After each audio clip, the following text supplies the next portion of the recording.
ठीक है ना साउंड? नहीं वो भी पिलाया हम लोग, वहीं से लेके आए थे, फिर यहाँ पर हेलो हो गए लड़ाई में ऑन कर दिए। खूब बढ़ जाता था कि परमेश्वर पिता का हम धन्यवाद करते हैं,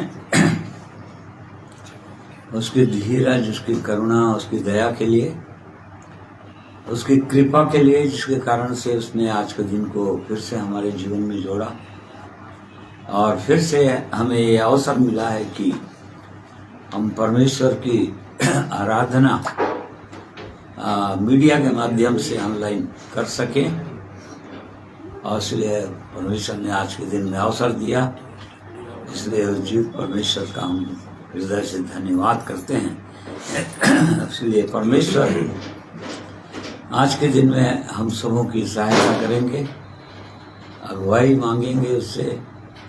परमेश्वर हमारा अद्भुत परमेश्वर है, प्रतिदिन आज का दिन कहकर हमें देते जा रहे हैं, ताकि हम आज के दिन में परमेश्वर में होकर आनंदित और मगन रहें, उसकी आराधना, उसकी स्तुति, प्रशंसा करें, उसके पवित्र नाम को धन्य कहें। और इसलिए आइए आज के दिन में हम परमेश्वर की महिमा करेंगे, उससे प्रार्थना करेंगे, ताकि वो परमेश्वर आज के दिन हमारी सहायता करने पाए। आइए प्रार्थना करें। प्रेमी परमेश्वर पिता, स्वर्ग और पृथ्वी के स्वामी, अद्वैत अनादि परमेश्वर, सृष्टि करने वाले परमेश्वर, हम आपके चरणों में आते हैं, अपने आप को दीन करते हैं, ये जानते हुए कि आप स्वर्ग में रहने वाले परमेश्वर हैं, स्वर्ग आपका सिंहासन है, ये पृथ्वी आपके पांव की चरणी है, जिसमें प्रभु जी आप अपने लोगों के मध्य में रहते हैं, अपने लोगों के अंदर रहते हैं। और इसलिए हम आज के दिन में प्यारे प्रभु, जबकि आप ऑनलाइन आपके पवित्र वचन के द्वारा आपकी स्तुति आराधना करना चाहते हैं, आपके पवित्र वचन की ओर ध्यान लगाना चाहते हैं, इसलिए आपकी सहायता, आपकी अगुवाई चाहते हैं। और इसलिए प्यारे प्रभु, अपने आप को हम भी आपके हाथों में सौंप देते हैं। हम में से हर एक की सहायता कीजिए आज के दिन में। जितने प्रिय भाई बहन आज के दिन जुड़ते हैं ऑनलाइन, हर एक को मैं आपके हाथों में सौंप देता हूँ और अपने आप को भी मैं आपके हाथों में सौंप देता हूँ।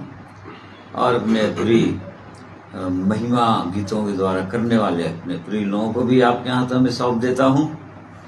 हम में से हर एक की सहायता हो प्रभु, आपकी उपस्थिति हो हर एक के जीवन में, ताकि हर कोई अपने जीवन के द्वारा आपकी स्तुति, महिमा, तारीफ करने पाए। धन्यवाद करते हैं उत्तम वरदानों के लिए जो आपने हमारे जीवन में बरसाया है। अपना निज भाग हमें बनाया, जो पहले कभी सूखा था, निर्जल लोनछाई भूमि के समान था, परंतु प्रभु आपने स्वर्ग से आशीषों को बरसाकर हमें हरा भरा किया और इस योग्य किया कि हम आपकी आराधना आत्मा और सच्चाई के साथ कर सकें। इसलिए आज के दिन में प्रभु जी हम आपके चरणों में आए हुए हैं, ताकि आप जीवित परमेश्वर को महिमा दें, आपके पवित्र नाम को और ऊंचे पर उठाएं, क्योंकि आपका नाम ऊंचे पर उठाया हुआ नाम है और कोई दूसरा नाम नहीं है इस स्वर्ग के नीचे, इस पृथ्वी के बीच में, जिसके द्वारा कोई उद्धार प्राप्त कर सके, परंतु केवल प्रभु यीशु मसीह का नाम, जो सब नामों में श्रेष्ठ है, उसी पवित्र नाम को हम महिमा देते हैं। और उसी नाम में प्रभु जी आज के दिन में हम एकत्रित हुए हैं, और इसलिए आपकी उपस्थिति हर एक के जीवन में चाहते हैं। महान परमेश्वर, हमें से हर एक की सहायता, अगुवाई कीजिए। जितने प्रिय भाई बहन जुड़ रहे हैं, हर एक को मैं आपके हाथों में सौंप देता हूँ, जितने लोग सुनते हैं और उसके बाद भी बहुत लोग सुनते हैं महान परमेश्वर यूट्यूब के माध्यम से, कलीसिया ग्रुप के माध्यम से। उन सबों के लिए भी हम प्रार्थना करते हैं, आपका वचन जीवित है, सत्य है, पवित्र है, हर एक दोधारी तलवार से भी अधिक तेज है।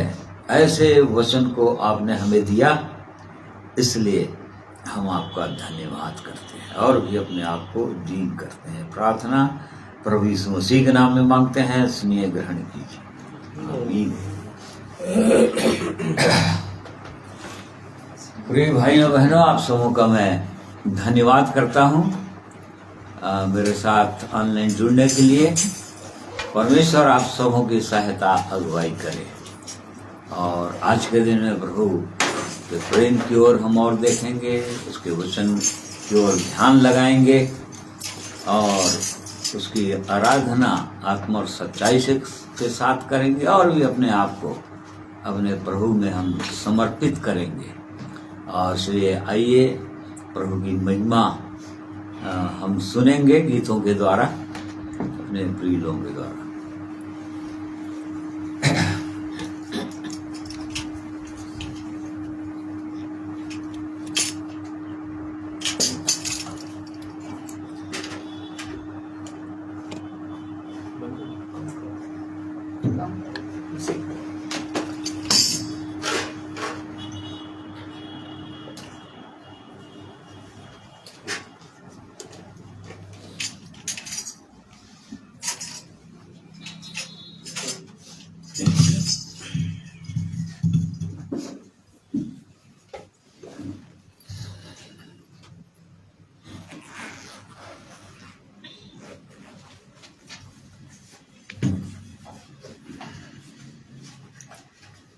परमेश्वर पिता का धन्यवाद एक बार फिर से।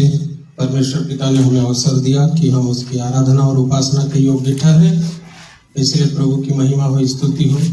आओ हम सब मिल करके प्रभु की महिमा ऊंचे स्वर से करेंगे, इस गीत को गा करके प्रभु की महिमा करेंगे। आओ हम यहोवा के लिए ऊंचे स्वर से गाएं, अपनी मुक्ति की चट्टान का जय जयकार करें।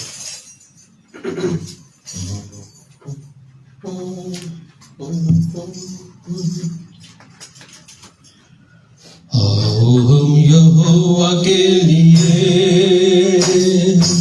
ऊंचे स्वर से गाएं,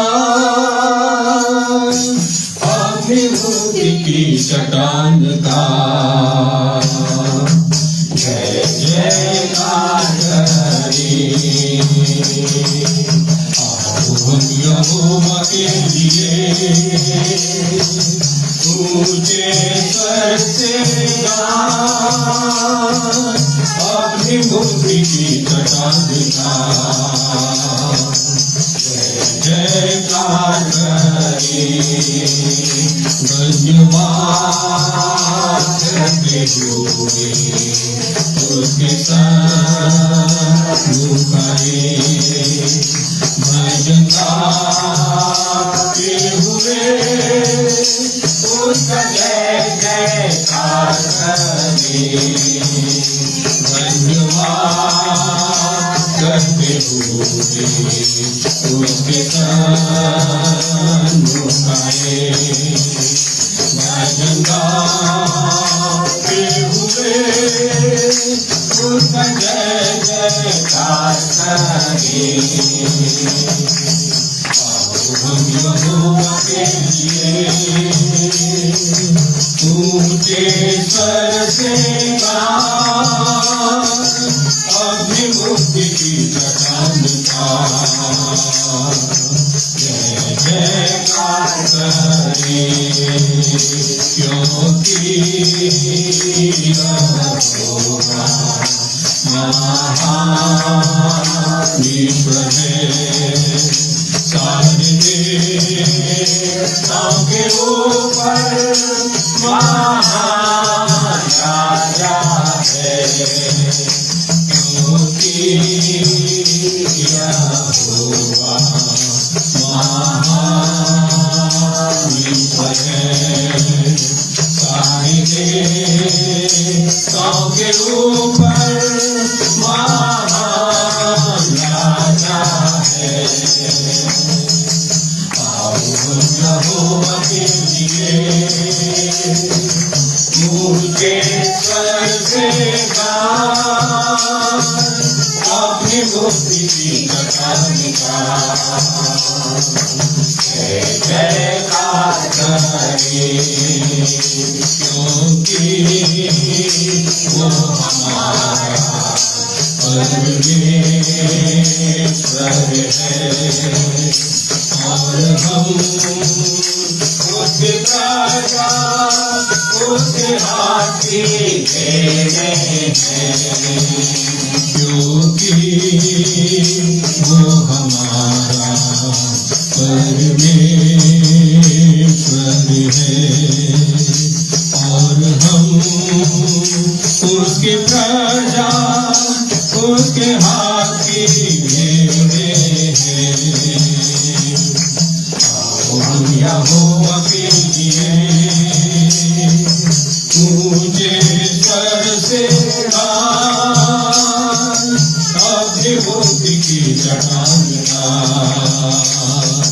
जय जयकार करे आओ हम मिलकर उसको रंगवत करें और अपने करता यहोवा के सामने घुटने टेके आओ हम उसको दंडवत करें और अपने करता यहोवा के सामने घुटने टेके हम यहोवा के लिए मुझे स्वर से गान अपनी मुक्ति की चट्टान जय जयकार करे जय जयकार करे। प्रभु की महिमा स्तुति हो। आइए प्रभु की महिमा में एक और गीत गाएंगे, गीत नंबर 1 अद्भुत सामर्थ से भरा यीशु नाम।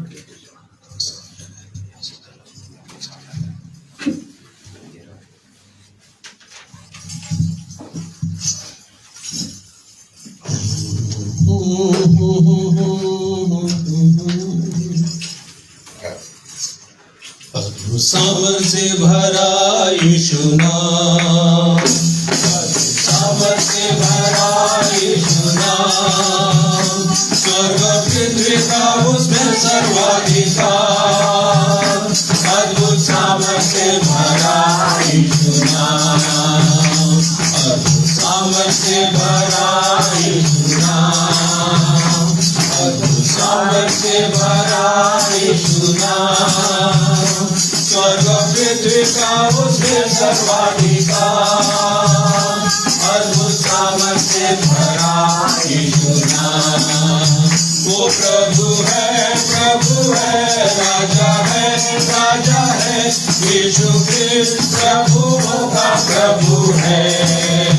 वो प्रभु है राजा है यीशु क्रिस्त प्रभुओं का प्रभु है। सदा यीशु के लागू में है, सदा यीशु के लागू में है। मृत्यु और शैतान की शक्ति पर सदा यीशु के लागू में है, सदा यीशु के लागू में है, सदा यीशु के लागू में है। मृत्यु और शैतान की शक्ति पर सदा यीशु के लागू में है। वो प्रभु है राजा है यीशु क्रिस्त प्रभुओं का प्रभु है। वो प्रभु है राजा है यीशु क्रिस्त प्रभुओं का प्रभु है। उसकी संगति में है आनंद अपार, उसकी संगति संगति में है आनंद पार, सारे दुख और डर का होता है निदान, उसकी संगति में है आनंद पार, उसकी संगति में है आनंद पार, उसकी संगति में है आनंद पार, सारे दुख और डर का होता है निदान, उसकी संगति में है आनंद पार। वो प्रभु है राजा है राजा है, यीशु के प्रभु का प्रभु है, वो प्रभु है राजा है, यीशु के प्रभु का प्रभु है। यीशु नाम के रोगों से मुक्ति है, यीशु नाम के रोगों से मुक्ति है, यीशु नाम से होते हैं अद्भुत काम, यीशु नाम के रोगों से मुक्ति है, यीशु नाम के रोगों से मुक्ति है, यीशु नाम के रोगों से मुक्ति है, यीशु नाम से होते हैं अद्भुत काम, यीशु नाम के रोगों से मुक्ति है। वो प्रभु है राजा है, यीशु के प्रभु का प्रभु है, वो प्रभु है राजा है, यीशु के प्रभु का प्रभु है।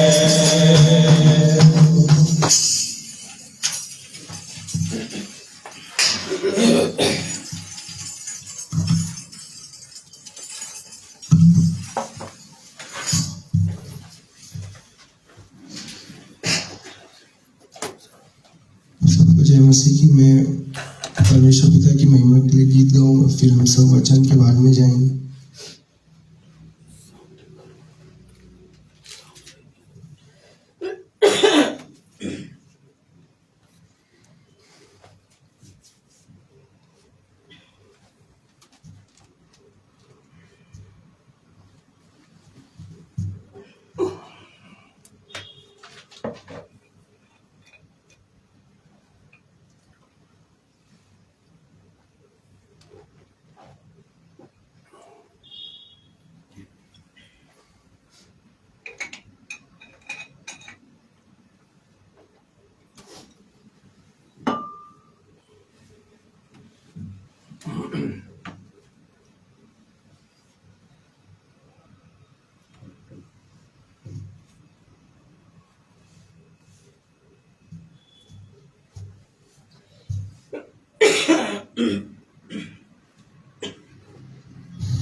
बोझ सबके गुनाह का उठाकर वो लिए जा रहा है।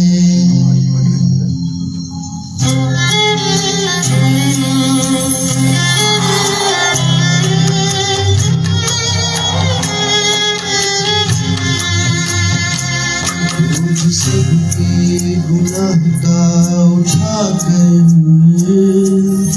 वो लिए जा रहा है।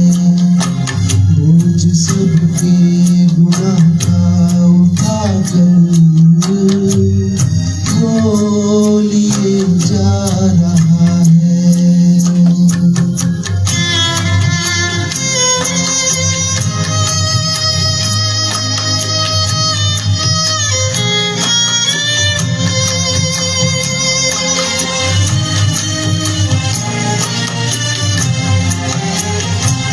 क्या खता थी हमारे मसीह की, जालिमों ने जो उनको सजा दी।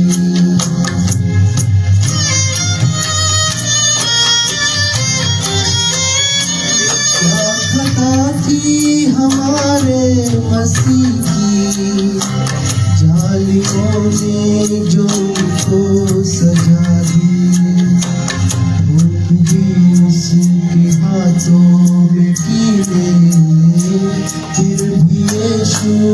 उनको दुआ दी। भूख भी उसके हाथों में की गई, फिर भी यीशु ने उनको दुआ दी। बोझ सबके गुनाह का उठाकर वो लिए जा रहा है।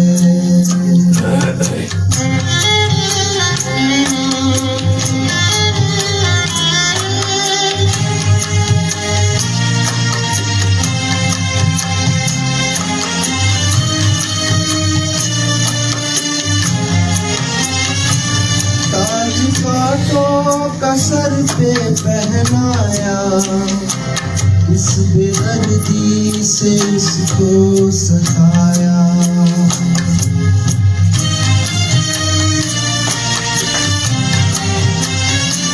ताज कांटों का सर पे पहनाया, इस बेदर्दी से उसको सताया। कैसे गिर जाता था यीशु, क्यों खून उसका बहाया। कैसे गिर जाता था यीशु, क्यों खून उसका बहाया।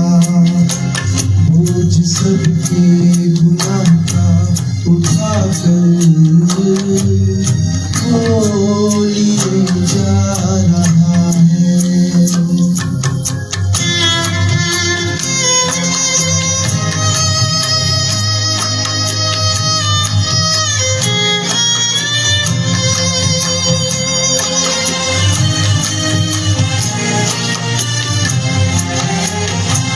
सूली पर था मसीह बेसहारा, उसकी पसली में जब भाला मारा।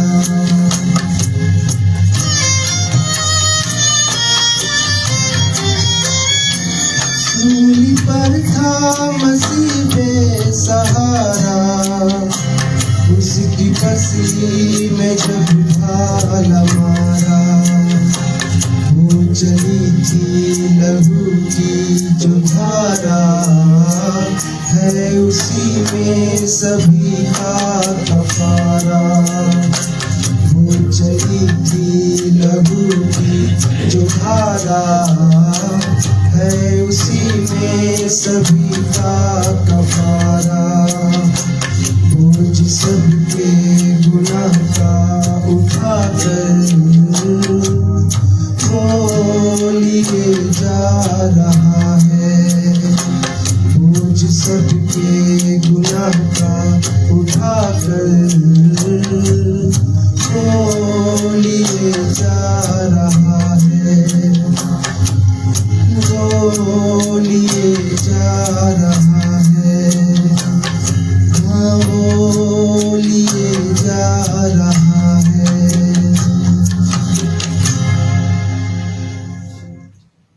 परमेश्वर पिता, इस गीत के गाए जाने के दौरान हम सबको आशीष प्रदान कर आइए वचन के भाग में आगे जाए।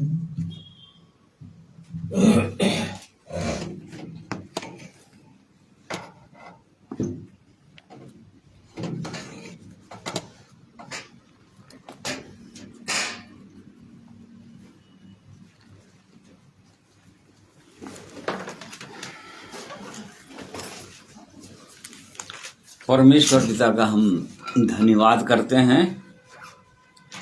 वो सचमुच में हमसे प्रेम करते हैं और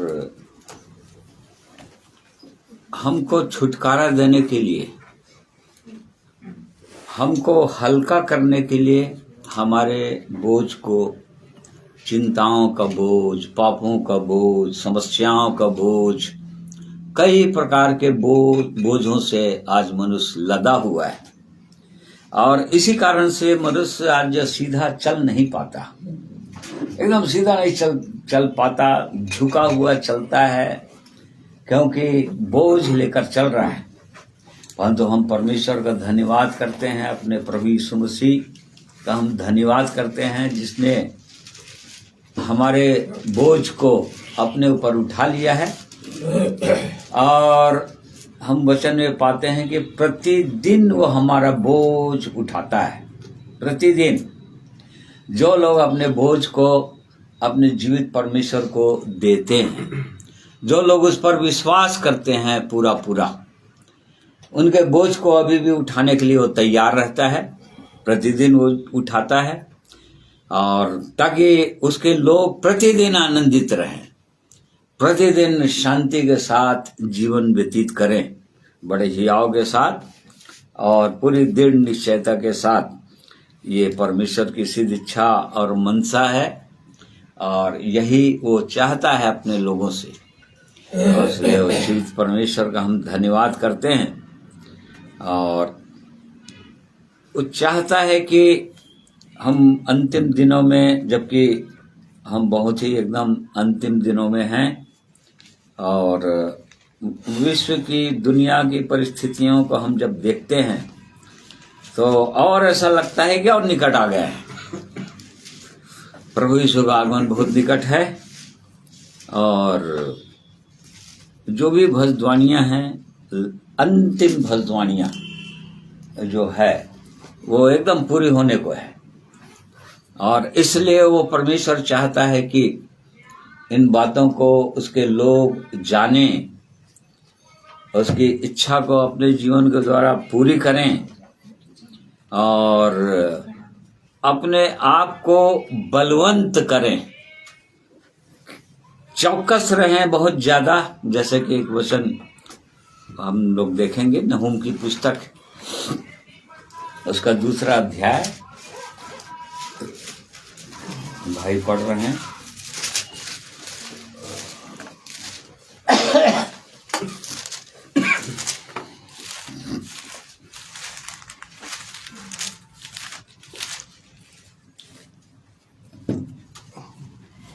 दूसरा अध्याय पहला पद।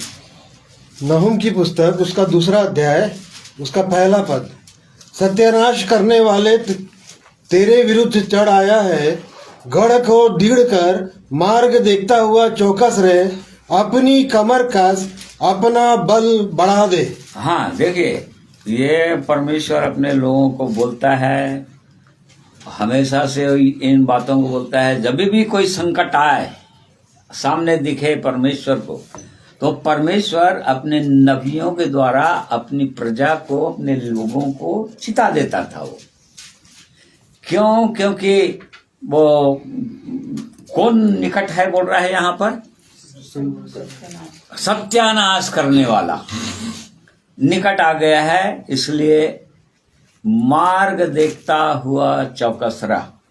मार्ग को देखो, चारों ओर देखते रहो, एकदम चौकस रहो, चौकन्ना रहो, क्योंकि अंतिम दिनों में और अधिक शैतान जो है बड़े बहुत ही उसके साथ चला आ रहा है, ताकि लोगों को नाश करे और किसी तरह से उनको गिराए, सत्यानाश करे, क्योंकि सत्यानाश तो करना ही चाहता है वो।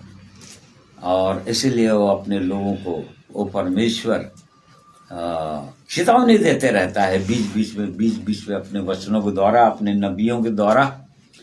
और अभी अंतिम दिनों में अपनी आत्मा के द्वारा, पवित्र आत्मा के द्वारा परमेश्वर अपने लोगों को चिताते हैं, समझाते हैं कि उसके लोग कहीं सो तो नहीं गए हैं, कहीं नींद में तो नहीं आ गए हैं, कहीं आलस्य में तो नहीं पड़ गए, या अपने जीवन के प्रति, अपने चाल चलन के प्रति निश्चिंत तो कहीं नहीं हो गए। और इसलिए वो परमेश्वर हर समय इस बात को बताना चाहते हैं। यहाँ पर कह रहे हैं कि मार्ग देखते, गढ़ को दृढ़ कर, अर्थात अपने चारों ओर, जो गढ़ मतलब उसके अंदर रहें, किला मतलब जिसके अंदर परमेश्वर के लोग रहते हैं, परमेश्वर का भवन है, यरूशलेम है, उसके चारों ओर गढ़ किला है, उसको दृढ़ करो, बिल्कुल तैनात हो जाओ चारों ओर, क्योंकि वो सत्यानाश करने वाला इसी खोज में रहेगा कि कहाँ से वो किला को तोड़े और उसके अंदर प्रवेश करे और परमेश्वर के लोगों को सत्यानाश करे। इस खोज में वो दुष्ट जो है हमेशा रहता है। इस बात को हम जान रहे हैं, परमेश्वर के लोग इन बात को जान रहे हैं। पतरस इस बात को चिताया पहला पतरस 5:7 में कि तुम्हारा विरोधी शैतान। सचेत और जागते रहो, क्योंकि तुम्हारा विरोधी शैतान गरजने वाले सिंह के समान इस खोज में रहता है कि किसको फाड़ खाए। हाँ, वो हमारा विरोधी है, शैतान है हमारा विरोधी, हम इस बात को जान रहे हैं और इसी खोज में रहता है कि किसको फाड़ खाए। और इस बात को हम जानते हैं कि वो विरोधी जो है वो खोजते रहता है कि कौन फाड़ने लायक है या कौन कमजोर दिखता है उसको। और जो लोग कमजोर दिखते हैं उनको वो फाड़ लेता है, वो उनको गिरा देता है, वो इस मार्ग से हटा देता है। वो ऐसा शत्रु है वो। और इसीलिए परमेश्वर का वचन बोल रहा है कि सचेत रहो, अपना बल बढ़ाओ, ताकि हम इस्राएलियों के विषय में पढ़ते हैं कि जितने लोग निर्बल होने के कारण से वो पीछे रहते हैं, व्यवस्था रखते थे, व्यवस्था 25 दिया हुआ है, उनको ही वो दुष्ट लोग पकड़ लेते थे, क्योंकि ये लोग पीछे हैं, मतलब कमजोर हैं ये लोग, मतलब साथ नहीं चल पा रहे हैं। और इसी कारण से कमजोर लोगों को वो पकड़ लेता है कि नहीं? आप पढ़ो।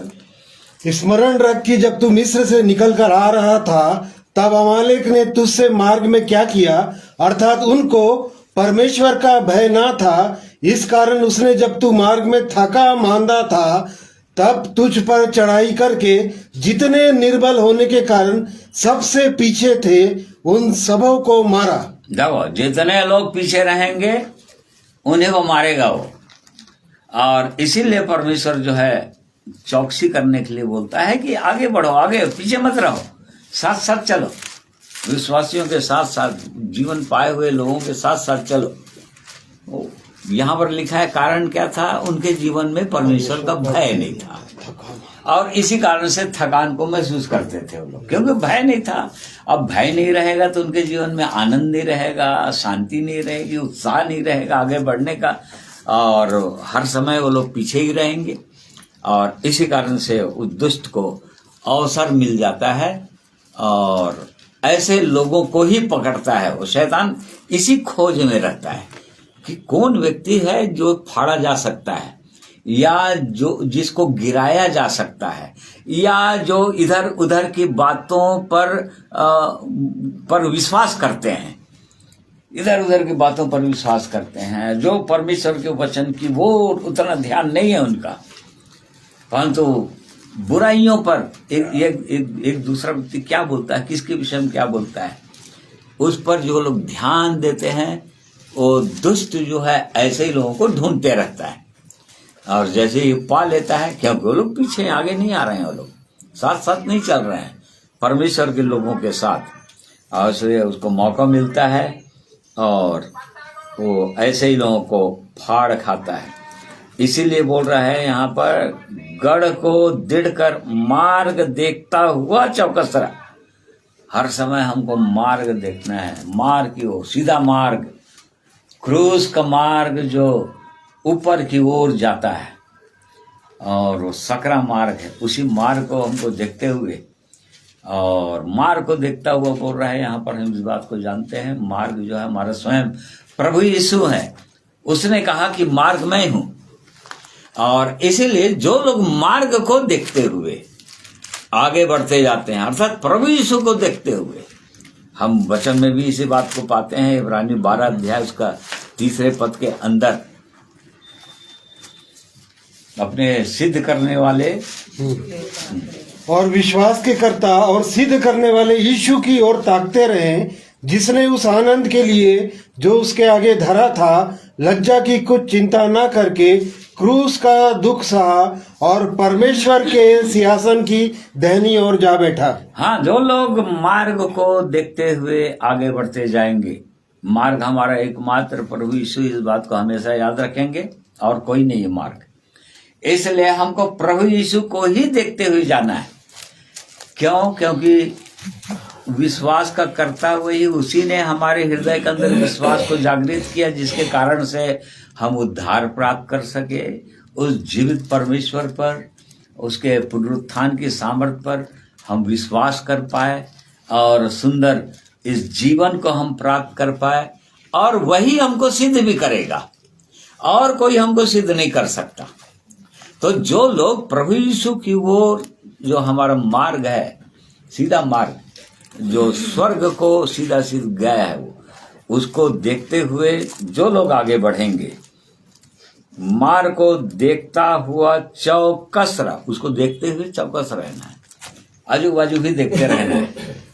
कहीं दुष्ट जो है मौका तो नहीं ढूंढ रहा है, इधर उधर वो मौका ढूंढते ही रहेगा, और जहां मौका मिल गया उसको किसी के जीवन में, और वो उसको फाड़ खाएगा, मतलब वो उसके जीवन में आ जाएगा, और उसके जीवन में कई प्रकार की बुराइयां ला देगा, और फिर उसको जीवन में गिरावट आ जाएगा, उस प्रकार से गिर जाएगा। इसलिए मार्ग को देखता हुआ चौकस रहना है।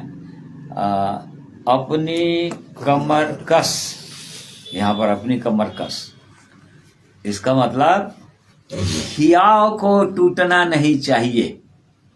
हमारा हियाव, प्रभु यीशु के लोगों के हियाव जो चलने लगे हैं प्रभु यीशु के पीछे, वो हियाव टूटना नहीं चाहिए, कभी भी टूटना नहीं चाहिए। साहस खत्म होना नहीं चाहिए, और साहस खत्म हो जाएगा तो फिर धीरे धीरे पीछे होते जाएंगे, और उसके बाद दुष्ट को अवसर मिल जाएगा।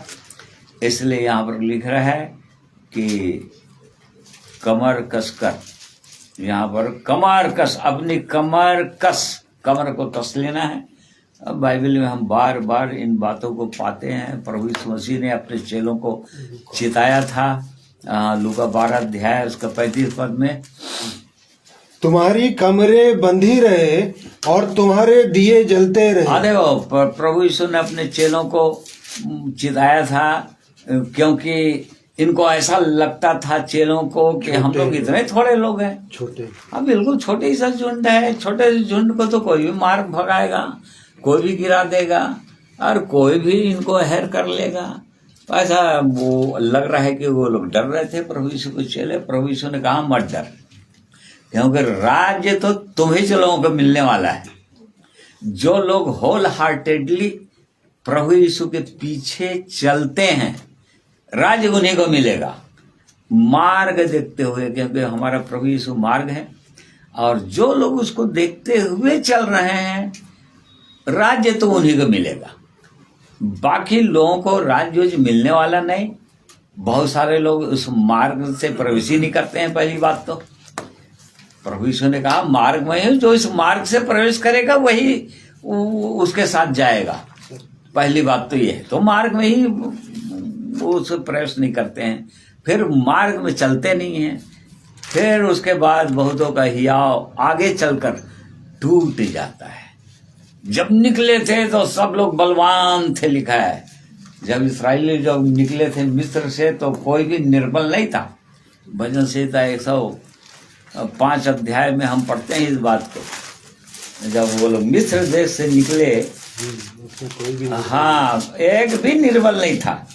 देखो परमेश्वर कैसे निकाला था अपने लोगों को, एकदम बल दे। हाँ। तब वह इसराइल को सोना चांदी दिलाकर निकाल लाया, और उनमें कोई भी निर्बल न था। कोई भी निर्बल नहीं था। कौन सा पद है? 37 पद है। 105 का 37 पद। जब मिस्र से परमेश्वर ने अपने लोगों को निकाला था, बिल्कुल उसी तरह से जब परमेश्वर अपने लोगों को ये संसार रूपी बंधुआई, शैतान रूपी बंधुआई, संसार रूपी मिस्र गुलामी, पापों का गुलाम बना हुआ है मनुष्य, वहां से जिस किसी को भी निकालता है परमेश्वर, छुड़ाता है शैतान के हाथों से, और उनको बड़े सामर्थ्य देता है, अपनी आत्मा के सामर्थ्य से भर देता है। उनमें से कोई निर्बल नहीं निकलता और कोई गरीब नहीं निकलता।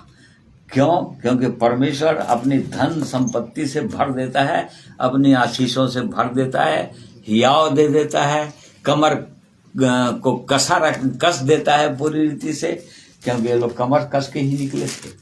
जब निकले थे तो हर एक का कमर कसा हुआ था, क्योंकि इतने वर्षों के गुलामी में वो लोग त्रस्त हो गए थे, कराह रहे थे, पीड़ा से इंतजार कर रहे थे कि वो परमेश्वर अपनी प्रतिज्ञा हम पर कब पूरा करेगा। उनमें से बहुत सारे लोग जो उस समय के लोग रहे होंगे, जो वो इब्राहिम की बातों को जानते होंगे। परमेश्वर ने अपने हमारे मूल पिता इब्राहिम से प्रार्थना किया था कि जब ऐसा ऐसा समय आएगा कितने वर्ष तक मैं इनको निकाल दूंगा, गुलामी से निकाल दूंगा। 400 वर्ष तक ये लोग गुलाम रहेंगे। हालांकि 30 वर्ष ये लोग और एक्स्ट्रा कर दिए, अपनी गलती से कर दिए थे। वो परमेश्वर तो उनको 400 साल में ही गुलामी से छुड़ाने वाला था, और तब वो लोग करा रहे थे, पीड़ा से त्रस्त हो गए थे। और इसी कारण से जब परमेश्वर से निकले तो वो लोग पहले ही कमर कस कर निकले थे। अब हमको किसी का गुलाम बनना ही नहीं है। एक बार बन गए थे, परंतु अब नहीं बनना है। किसी चीज का गुलाम नहीं बनना, दुष्ट का गुलाम नहीं बनना है, अपने बुरी आदतों का गुलाम नहीं बनना है, अपने किसी बुरी अभिलाषाओं का गुलाम नहीं बनना है। ये वो लोग निर्णय करके निकले थे, और इसी कारण से उनकी सबकी कमरें कसी हुई थी, बल धारण किए हुए थे, कोई निर्बल नहीं था। तो इसीलिए परमेश्वर बोलता है यहाँ पर, प्रभु यीशु अपने चेलों को बोल रहे थे कि तुम्हारी कमरें बंधी रहें, कसी रहें, ढीला ना हो जाए, अर्थात तुम्हारा हियाव टूट ना जाए, तुम किसी रीति से निराश ना हो जाओ जीवन से। बहुत सारे लोग निराश हो जाते हैं, थक गए बोल देते हैं, अरे और कितना सहेंगे दुखों को। प्रभु यीशु के नाम के कारण से, उसके वचन के कारण से लोग सताते हैं, दुख देते हैं, अड़ोस पड़ोस के लोग या कोई भी चीज, क्योंकि प्रभु यीशु ने ऐसा कही दिया है और ऐसा होगा ही। प्रभु यीशु के नाम के कारण से दुख उठाना ही पड़ता है लोगों को, क्योंकि ऐसे कोई प्रतिज्ञा नहीं किया है परमेश्वर अपने वचन में कि मेरे पीछे चलोगे तुमको हमेशा आनंद में रहोगे और तुमको किसी प्रकार का दुख नहीं। आनंद में तो रहोगे ही, परंतु तुमको किसी प्रकार का दुख नहीं। ऐसी प्रतिज्ञा कहीं पर हम बाइबल में पाते नहीं। तो यहाँ पर परमेश्वर बोल रहा है कमरें कसी रहें, और इस बात को हम जानते हैं कि परमेश्वर के लोगों का हियाव टूटना नहीं चाहिए, और इसलिए कमर को कसना चाहिए। इसलिए अपने कमरों को देखना चाहिए, हमारा हियाव कहीं टूट तो नहीं गया। यदि इधर उधर देखने लग जाएंगे तो हियाव टूटेगा, और हियाव टूटेगा तो अपना बल जो है निश्चित रूप से घटेगा, बल भी घट जाएगा। जहां हियाव टूटा, भय, परमेश्वर का भय धीरे धीरे कम होता गया, धीरे धीरे होगा। परमेश्वर के लोगों के जीवन में धीरे धीरे स्लोली होता है, क्योंकि शैतान बहुत चतुर है ना। इकट्ठा वो कोई गिर जाएगा तो वो विश्वासी को समझ में आ जाएगा, इसलिए वो बहुत स्लोली काम करता है। चतुराई से, इसी को चतुराई बोल रहा है। बहुत चतुराई से दुष्ट जो है विश्वासी के जीवन में काम करता है, ताकि किसी रीति से इनको मैं गिरा दूं और इनका हियाव को तोड़ दूं। और हियाव टूट जाएगा तो निश्चित रूप से बल टूट जाएगा, क्योंकि भय नहीं रहेगा तो परमेश्वर की इच्छा के विरुद्ध काम होने लग जाएगा। वचन के विरुद्ध चलने लग जाते हैं विश्वासी लोग, उसकी आज्ञाओं को मानना छोड़ देते हैं, वचन को मानना छोड़ देते हैं, कहीं कहीं पर अपनी समझ का सहारा लेने लग जाते हैं, और इसी कारण से या कई वचनों को अपने ढंग से समझने लग जाते हैं, अपनी दृष्टि में बुद्धिमान बन जाते हैं, परमेश्वर के वचन को अपने अनुसार समझने लग जाते हैं, और इसी कारण से वो उनके जीवन में गिरावट आने लगता है धीरे धीरे धीरे धीरे धीरे। अब भजन संहिता 31 उसका 10वां पद पढ़िए बोला।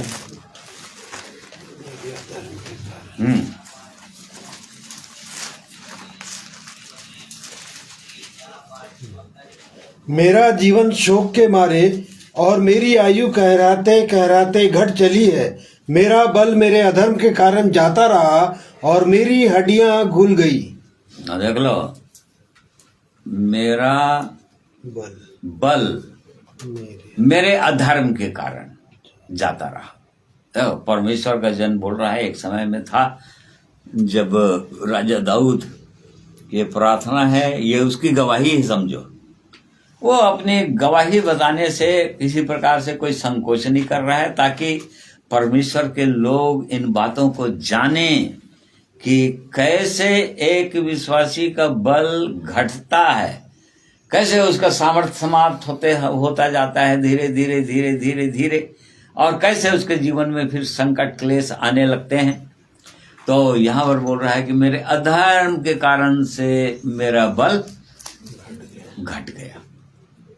फिर से बड़ा भाई, मेरा जीवन शोक के मारे और मेरी आयु कहराते कहराते घट चली है। हाँ, मेरा बल मेरे अधर्म के कारण जाता रहा और मेरी हड्डियां घुल गई। हड्डियों में बेचैनी आ गया। हड्डियां घुल गई कहने का मतलब हड्डियों में बेचैनी आया, पाप के कारण बेचैनी आता है। हम भजन 32 उसका पहला पद में हम पढ़ते हैं क्या? हाँ पढ़िए, दूसरा तीसरा पद होगा। जब मैं चुप रहा तब दिन भर, तीसरा पद। हाँ, जब मैं चुप रहा तब दिन भर कहराते कहराते मेरी हड्डियां पिघल गई, क्योंकि रात दिन में तेरे हाथ के नीचे दबा रहा और मेरी तरावट धूप कालसी की झुर्राहट। ऐसे ही दशा हो जाता है कि मनुष्य के जीवन में जब पाप आने लगता है, जब परमेश्वर का भय उसके जीवन में खत्म होने लगता है, धीरे धीरे होगा, धीरे धीरे होता है। परमेश्वर के वचन को पढ़ना कम करते हैं, कम हो जाता है। वचन पढ़ना एकदम कम नहीं के बराबर, या फॉर्मेलिटी ऐसा कहो, फॉर्मेलिटी के लिए पढ़ने लग जाते हैं। और एक दो वचन पढ़ लिए, नीति वचन पढ़ लिए, बहुत ज्यादा वो भजन संहिता पढ़ लिए, खत्म हो गया बाइबल पढ़ना समाप्त। और जिसको पढ़ना है वो वचन नए नियम को नहीं पढ़ेंगे। परमेश्वर के वचन में जो पत्रियां हैं, कलीसिया क्या चीज है, कलीसिया को कैसे रहना चाहिए, कलीसिया को कैसे बल धारण, इन सब चीजों को पढ़ना छोड़ देते हैं और धीरे धीरे धीरे धीरे फिर वो जीवन में गिरावट आने लगता है। तो इस प्रकार से बहुत ही चौकस रहने की आवश्यकता है। और यहाँ पर लिखा है कि अपना बल बढ़ा दे, और हम नए नियम के अंदर भी इस बात को पाते हैं। इफिसी 6 अध्याय, हाँ उसका 10वां पद। इसलिए प्रभु में और उसकी शक्ति के प्रभाव में बलवंत बनो, परमेश्वर के सारे हथियार बांध लो कि तुम शैतान की युक्तियों के सामने खड़े रह सको। हाँ देखो, शैतान की युक्तियों के सामने खड़े रहना है, और इसलिए प्रभु में और उसकी शक्ति के प्रभाव में बलवंत, तभी बलवंत बन सकता है। मनुष्य बिना प्रभु के बलवंत बन ही नहीं सकता, वो बल धारण कर ही नहीं सकता। प्रभु में और उसकी शक्ति के प्रभाव में, मतलब जब तक परमेश्वर का शक्ति नहीं आए, पवित्र आत्मा के सामर्थ्य ना रहे एक विश्वासी के जीवन में, वो बल उसके पास रहेगा ही नहीं, और तो फिर वो शैतान का सामना कर ही नहीं सकता। फिर आगे चलकर हम लिखे, ताकि दुष्ट का सामना करके बुरे दिन में, संकट के दिन में स्थिर रह सको। मतलब डगमगा जाता है कि एक विश्वासी जो है, जैसी विपरीत परिस्थितियां जीवन में आने लगती है,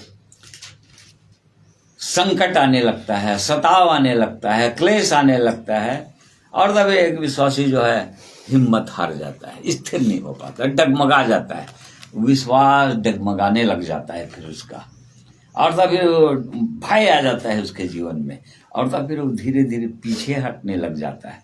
इसलिए यहाँ पर पौलुस प्रेरित अपने लोगों को, परमेश्वर के लोगों को, कलीसिया को ये बोल रहा है कि अंत की बात ये है कि प्रभु में और उसकी शक्ति के प्रभाव में बलवंत बनो, क्योंकि तुम्हारा लड़ाई, हमारा लड़ाई जो है मांस और लोह अर्थात किसी मनुष्य से नहीं है, परंतु वो दुष्टता की आत्मिक सेनाओं से है जो आकाश में है, जो मनुष्य को कब्जा करके रखा हुआ है, बड़े बड़े राजाओं के द्वारा काम कर रहा है, बड़े बड़े अधिकारियों के द्वारा काम कर रहा है।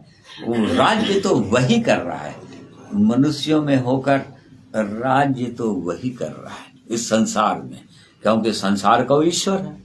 तो संसार का ईश्वर है, प्रभु यीशु ने कहा संसार का बादशाह है, वो चला रहा है। अब तो संसार का बादशाह है, संसार का राजा है, तो राज्य तो वही करेगा। तो लेकिन परमेश्वर का हम धन्यवाद करते हैं कि परमेश्वर अपने लोगों को उसी के राज्य से निकाल दिया है, शैतान के राज्य से निकाला हुआ है। और इसी कारण से शैतान जो है बौखलाया हुआ है, परमेश्वर के लोगों के विरुद्ध भी युक्तियां करते रहता है, कलीसिया के विरोध में रहता है, जीवित कलीसिया के विरोध में रहता है हमेशा, कि किसको कब फाड़ खाए, किसको गिराए, इस खोज में हमेशा रहता है। इसलिए प्रिय भाइयों बहनों, हमको चौकस रहना है, अपना बल को बढ़ाना है, और नहीं तो फिर हमेशा गिरेंगे, निराश हो जाएंगे और संकट में आ जाएंगे। फिर हम बड़े बड़े लोग, पुराने नियम के लोगों से हम सीख सकते हैं, परमेश्वर के लोगों से परमेश्वर सिखाना चाहता है। एक बार था जब एलिया अहाब राजा और उसके समय बाल नबियों, अशेरा देवी के नबियों को मार गिराया पूरी रीति से। परमेश्वर के सामर्थ्य से भरा हुआ था और परमेश्वर बड़े बल के साथ उसकी प्रार्थनाओं को उत्तर दिया था और भस्म कर दिया था।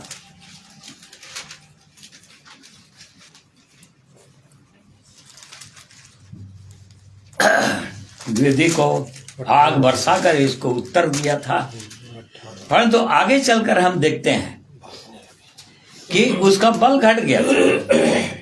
कई बार ऐसा होता है परमेश्वर के लोगों के जीवन में, यदि शैतान से बहुत लड़ाई हो रहा है, लड़ाई कर रहे हैं, युद्ध कर रहे हैं, प्रार्थना में युद्ध कर रहे हैं, या उसका विरोधों का सामना करना पड़ जा रहा है बहुत, तो निश्चित रूप से बल घटता है, घटता है। और बल घटेगा तो निराश हो गया था एलिया जो है, और तब फिर निराश होकर अपनी मृत्यु मांग रहा था। परंतु पढ़ो भैया, कहाँ से पढ़ रहे हो? 19:4। हाँ पढ़िए। पहला राजा 19:4। हाँ पहला राजा 19:4 पद से पढ़ रहे हैं भाई। 3। हाँ पढ़ लो।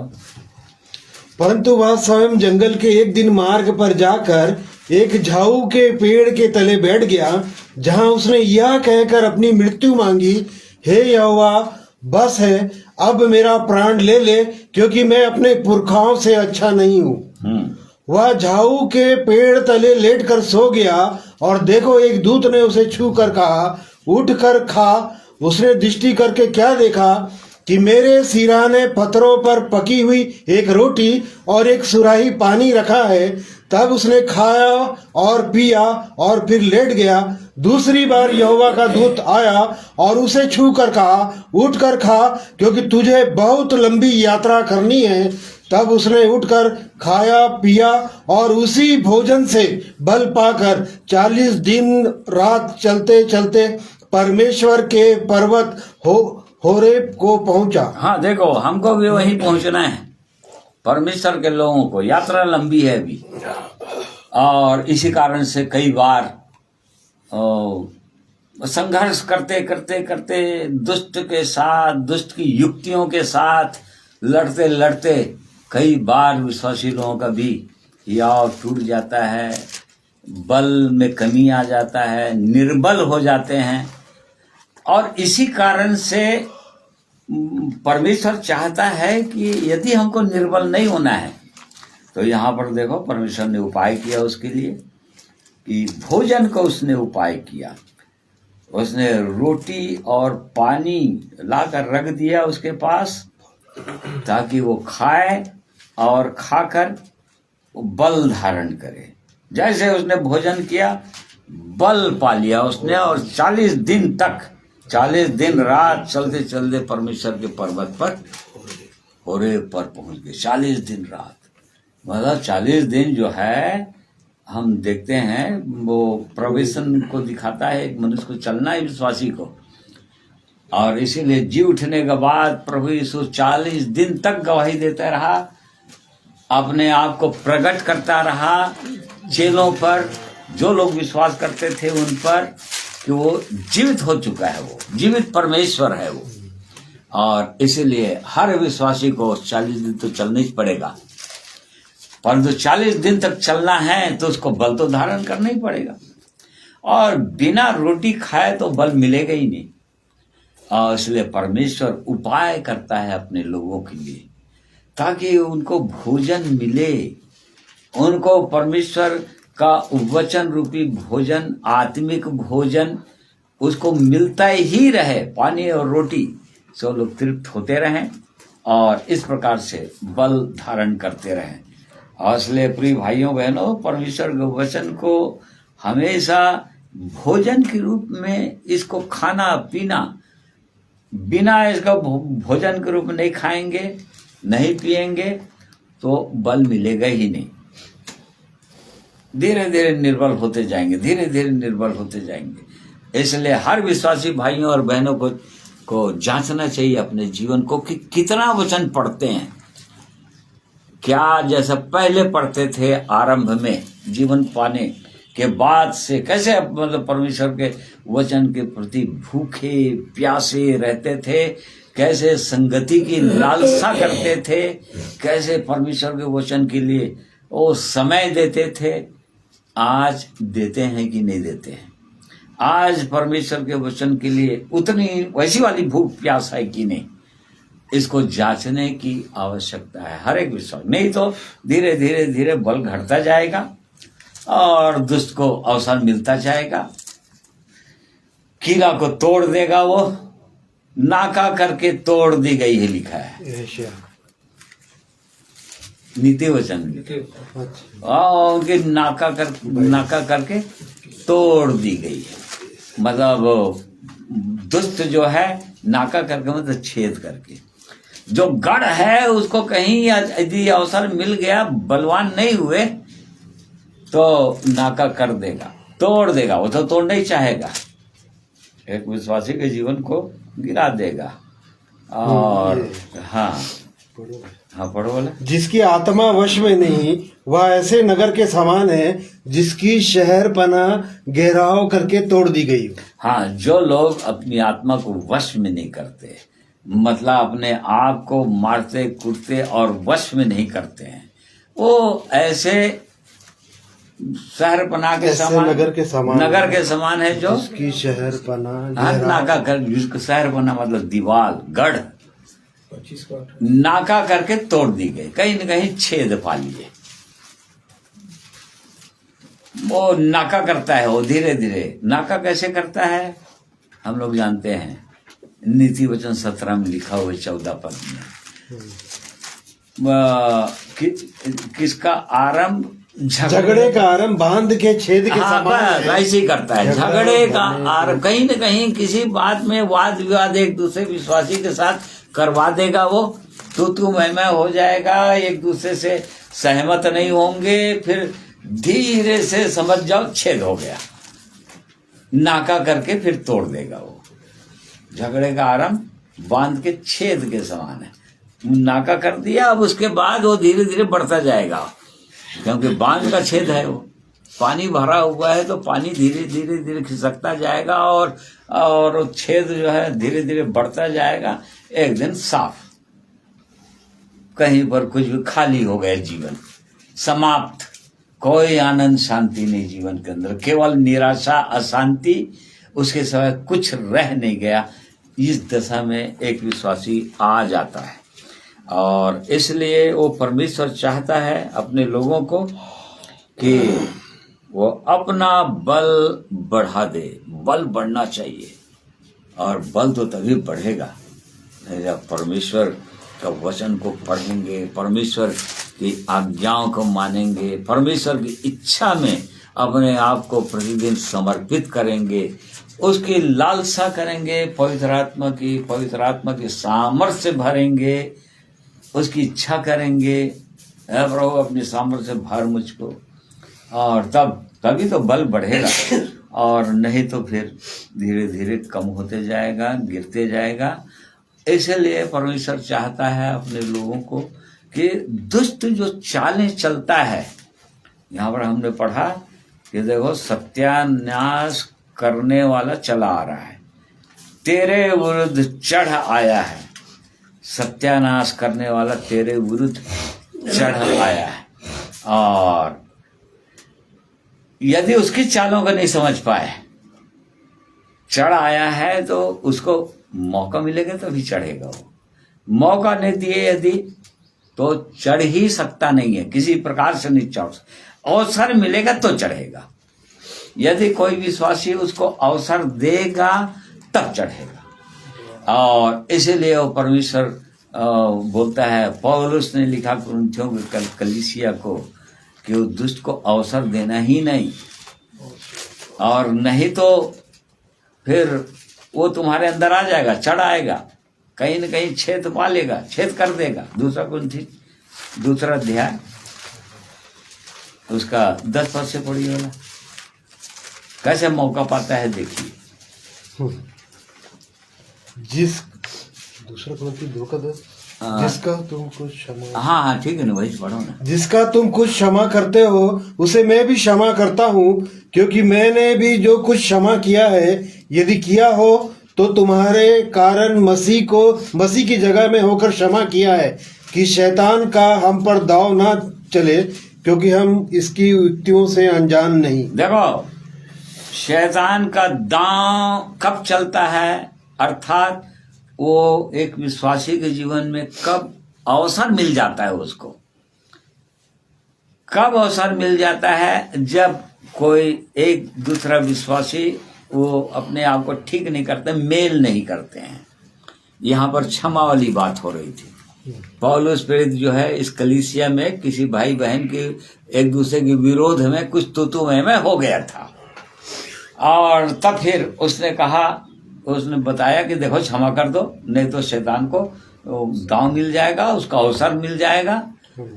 और इस बात को तुम लोग जानो, उसकी चालें कैसी है, उसको अवसर मत दो, और नहीं तो उसको अवसर दे रहे हो तो फिर धीरे से घुसेगा और सत्यानाश करेगा, फिर अपना काम आरंभ कर देगा, तुम्हारे सब चीज को छीन छान के ले जाएगा, आनंद, शांति, प्रेम, धीरज सब कुछ समाप्त कर देगा, और तुम फिर एकदम निर्बल हो जाओगे फिर, और वैसे ही जाओगे कि पेड़ के नीचे बैठ जाओगे, अब मृत्यु मांगोगे, अब मैं कुछ कर नहीं सकता, है परमेश्वर अब मुझको ले जा, क्योंकि अब मैं सह नहीं सक रहा हूं, सीमा से बाहर हो गया, असहनीय हो गया।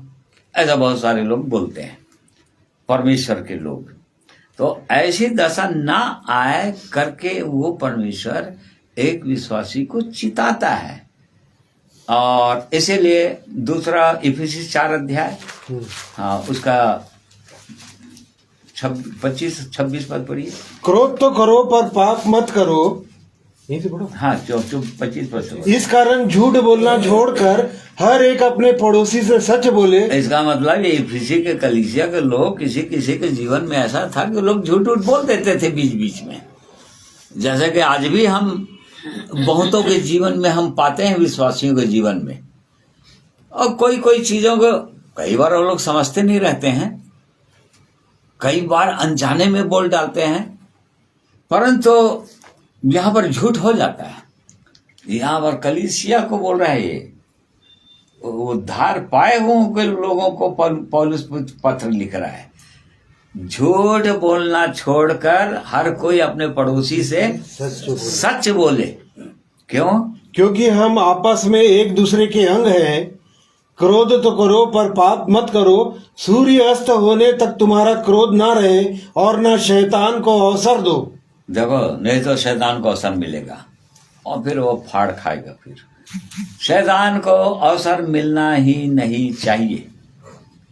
इसलिए क्या करो, क्रोध रहना नहीं चाहिए सूर्य अस्त होने से पहले तक।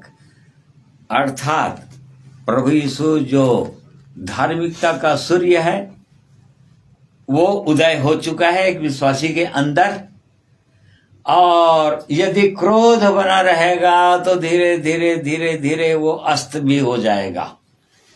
इसलिए इससे पहले को जीवन से चला जाए प्रभु यीशु, क्रोध को मत रहने दो, मतलब शांत कर लो, एक दूसरे से मेल मिलाप कर लो, क्षमा कर दो, क्षमा मांग लो, इस प्रकार से ठीक ठाक कर लो, अपने जीवन को एकदम सही कर लो, और तब फिर शैतान को अवसर ही नहीं मिलेगा।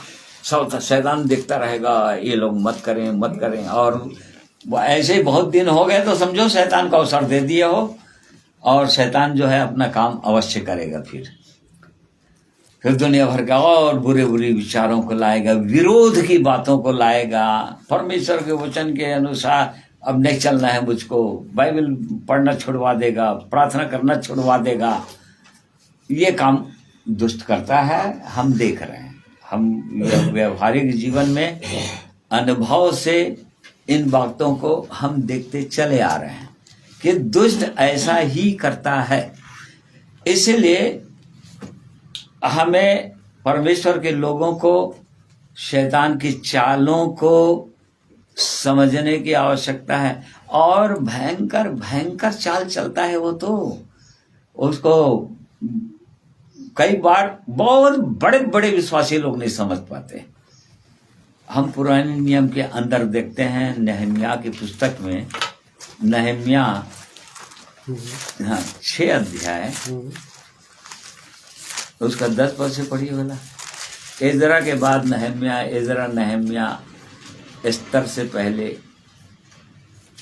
फिर मैं शमायाह के घर में गया जो दलायाह का पुत्र और महतेल बेल का पोता था, वह तो बंद घर में था। उसने कहा, आ हम परमेश्वर के भवन अर्थात मंदिर के भीतर आपस में भेंट करें और मंदिर के द्वार बंद करें, क्योंकि वे लोग तुझे घात करने आएंगे, रात ही को वे तुझे घात करने आएंगे। देखो ये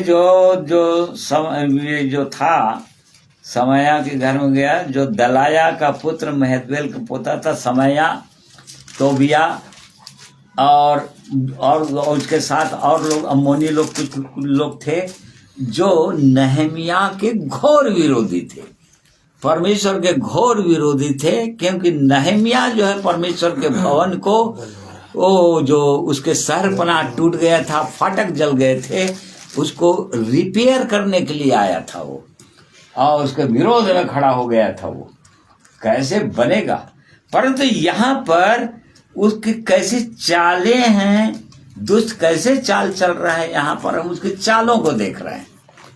उसकी युक्तियों को हमको समझना है, परमेश्वर के लोगों को, कि उसकी चालें कैसी होती है, शैतान की वो चालें कैसे चलता है। तो यहाँ पर देखो कैसी चाल चल रहा है। समया के घर में गया जो दलाया का पुत्र महतबेल का पोता था, वह तो बंद घर में था। उसने कहा, नहम्याह को कहा, आ हम परमेश्वर के भवन अर्थात मंदिर के भीतर आपस में भेंट करें और मंदिर के द्वार बंद करें, क्योंकि वे लोग तुझे घात करने, मतलब उसको डरा रहा है और ऐसा उसको आश्वासन दे रहा है कि देखो मैं तुम्हारे साथ हूं। है ये शैतान का आदमी, दुष्ट आदमी है, वो परमेश्वर के जन को बोल रहा है, मतलब उसको आश्वासन दे रहा है कि मैं भी परमेश्वर की ओर से हूं, और इसलिए चलो परमेश्वर के मंदिर में जाएंगे, हम बंद करेंगे, और ताकि तुझको घात करने के लिए आने वाले हैं, रात ही को तुझे घात करेंगे। परंतु 11 पद से पढ़िए। परंतु मैंने कहा, क्या मुझ जैसा मनुष्य भागे, और मुझ जैसा कौन है जो अपना प्राण बचाने को मंदिर में घुसे, मैं नहीं जाने का। हाँ, परंतु ये नहम्याह जो बोल रहा है कि मैं मंदिर में क्यों घुसूंगा भाई, मेरे को इतना डर क्या समा गया है कि मंदिर को मैं बंद कर लूं। और उसको कहीं न कहीं उसको शंका होने लग गया होगा। आगे फिर मैंने जान लिया कि वह परमेश्वर का भेजा नहीं है, परंतु उसने हर बात ईश्वर का वचन कहकर मेरी हानि के लिए कही। देख लो, कई बार ऐसे ही लोग आते हैं, परमेश्वर को वचन, परमेश्वर को वचन, परमेश्वर को वचन ने मुझसे कहा, परमेश्वर को वचन ऐसा बोलता है, ऐसा कह कर यहाँ पर ये भी समया भी नहम्याह की हानि करने के लिए सोचा था वो, ताकि इसका हियाव टूट जाए। वो जिस काम के लिए आया हुआ है वो काम उसको वो रोक दे आगे बढ़ना, और वहां पर वो डर जाए, सही में डर जाए। और तब लेकिन चूंकि ये परमेश्वर का जन था, ये परमेश्वर के साथ उसका संबंध था, परमेश्वर की बातों को समझता था, वो जानता था, और इसी कारण से यहाँ पर लिखा है, परंतु मैंने जान लिया कि वह परमेश्वर का भेजा हुआ नहीं। वो बता रहा था कि परमेश्वर ने मुझको तुझे भेजा है ताकि तेरे घात करने वाले तुझको घात न कर सकें और तुझको मैं बचाऊं किसी तरह से। परंतु वो जान गए कि ये परमेश्वर का भेजा हुआ नहीं है, परंतु उसने हर बात ईश्वर का वचन कहकर, देखो ईश्वर का वचन कहकर, ठीक है, उसको या वचन में लिखा है कि हाँ नबूवत करके, देखो नबूवत भी कर रहा है, मतलब प्रोफेसी बोलते हैं ना आजकल के जमाने में, दुष्ट बहुत सारे लोग प्रोफेसी वाला या भविष्यवाणी वाला वो करते रहते हैं, भविष्यवाणी करके बताते हैं ऐसा ऐसा करो, ऐसा ऐसा करो। नहीं, ये भी ऐसी कर रहा था, परंतु परमेश्वर का धन्यवाद हो कि नहम्याह को समझ में आ गया। और वैसे ही जो लोग उस दुष्ट शैतान की चालों को, उसकी युक्तियों को, उसके स्ट्रेटजीज को जो लोग समझते हैं, वो लोग समझ जाते हैं कि ये परमेश्वर का भेजा हुआ नहीं है, ये परमेश्वर का जन नहीं है। अवश्य परमेश्वर के वचन को बोल जरूर रहा है, लेकिन तो भी समझ में आ जाता है कि परमेश्वर का जन नहीं। और आगे मेरी हानि के लिए कही, क्योंकि तबिया और संबलत ने उसे रुपया दे रखा था। हेलो, रुपया देकर भेजे थे, तुमको इतना इतना रुपया भी देंगे यदि उसको तुम गिरा दिए, यदि उसको तुम डराने में ये हो गए, तुम सफल हो गए और कहीं काम को रोक दिए परमेश्वर के, तो समझ जाओ तुमको रुपया भी मिलेगा। तो अभी के समय में ये तोबिया, संबलत, ये लोग कौन लोग हो सकते हैं? हाँ, ये तो शैतान तो है ही है, परंतु शैतान जो है बहुत सारे परमेश्वर के लोग कहे जाने वाले लोग, परमेश्वर के लोग नहीं है, परंतु परमेश्वर के लोग कहे जाते हैं, ऐसे लोगों के द्वारा वो ऐसा काम करता है और कहीं न कहीं काम को रोकना चाहता है, ठीक है नहीं? और ऐसा करके और क्या करना चाह रहा था? और उन्होंने उसे इस कारण रुपया दे रखा था कि मैं डर जाऊं और वैसा ही काम करके पापी ठहरूं और उनको दोष लगाने का अवसर मिले और वे मेरी नाम धराई कर सके। ये लो, ये तो कैसे भी करके गिरा देना चाहते हैं और उल्टा वो फिर खुद ही दोष लगाना चाहते हैं। मतलब एक तो गिरा देंगे, पापी ठहरा देंगे, क्योंकि परमेश्वर के विरुद्ध में काम करवा देंगे परमेश्वर के लोगों को, और उसके बाद उनके जीवन में हो गया पाप। और यहाँ पर बोल रहा है ये नहम्याह कि मैं पापी ठहर जाऊं फिर, और उसके बाद इसी से बात पर फिर मुझको दोष भी लगाते हैं वो लोग, देखो परमेश्वर का जन्म हो गया और चारों ओर चर्चा फैला दें ये परमेश्वर का जन्म देखो ऐसा पाप में डूब गया। खुद पाप करवा देंगे किसी प्रकार से भड़का कर या बड़े चालाकी के साथ गिरा कर, और आगे चलकर उसी पर दोष लगा। ऐसे ही एक और बहुत ही सुंदर मतलब शैतान की चाल एक और नबी के द्वारा हम देखते हैं, जो पहला राजा, हाँ पहला राजा 13 अध्याय में मिलेगा। हाँ, बूढ़ा नबी, हाँ एक मिनट, वो तो पूरा अध्याय को पढ़ने से पूरा समझ में आएगा, परंतु हम इसके कुछ कुछ बातों को हम समझेंगे जिससे ये समझ में आए कि वो दुष्ट काम कैसे करता है। हम ये देख रहे हैं उसकी चालें क्या है, शैतान की चालें क्या है। हम इस बात को देख रहे हैं। तो यहाँ पर ये परमेश्वर का जन है, बेतेल का बूढ़ा नबी। इसका नाम भी है क्या कुछ? हाँ, बूढ़ा नबी कहलाता है ये, ठीक है ना। ये परमेश्वर का नबी है, ये पूरी रीति से परमेश्वर का जन है। ये नबी परमेश्वर का जन है। बूढ़ा नबी जो है परमेश्वर का जन है, और परमेश्वर उसको भेजता है। उस समय राजा था यारोबाम, जो परमेश्वर के लोगों को मूर्ति पूजा में फंसा दिया था, और इस प्रकार से उनके जीवन को गिरा दिया था, उनको पाप में डुबा दे रहा था। ऐसे समय में परमेश्वर ने उनके बीच में ये अपने नबी को भेजा था, ताकि उनसे तुम बातें करो और उनको कहो कि ऐसा ऐसा होने वाला है, और तब फिर ताकि वो लोग सतर्क हो जाएं। हाँ, वो यहाँ से पढ़ो, इसको भी पढ़ो, ये 6 पद से पढ़ लो। तब राजा ने परमेश्वर के जन से कहा, अपने परमेश्वर यहोवा को मना और मेरे लिए प्रार्थना कर कि मेरा हाथ ज्यों का त्यों हो जाए। तब परमेश्वर के जन ने यहोवा को मनाया और राजा का हाथ फिर ज्यों का त्यों हो गया। हाँ, क्योंकि परमेश्वर के इस जन के कहने से उसके हाथ में लकवा सा हो गया था और काम नहीं कर रहा था। फिर राजा ने कहा कि मेरे लिए प्रार्थना कर, ठीक हो जाए, और हो गया ठीक। ये हम देख रहे हैं यहाँ पर। और तब फिर उसके बाद आगे, तब राजा ने परमेश्वर के जन से कहा, मेरे संग घर चलकर अपना प्राण ठंडा कर और मैं तुझे दान भी दूंगा।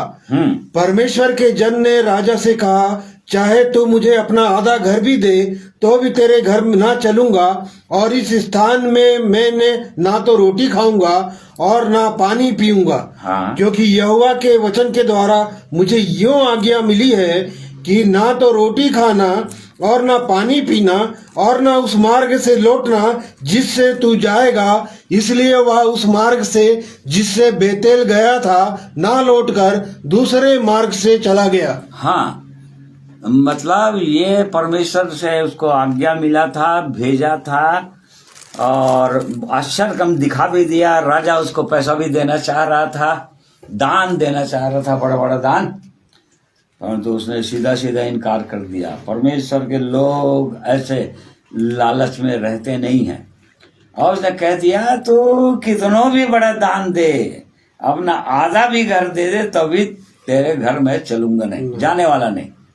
क्योंकि परमेश्वर से मुझको ऐसी आज्ञा मिली है कि ना तो रोटी खाना और ना पानी पीना, ये मुझको आज्ञा मिली है।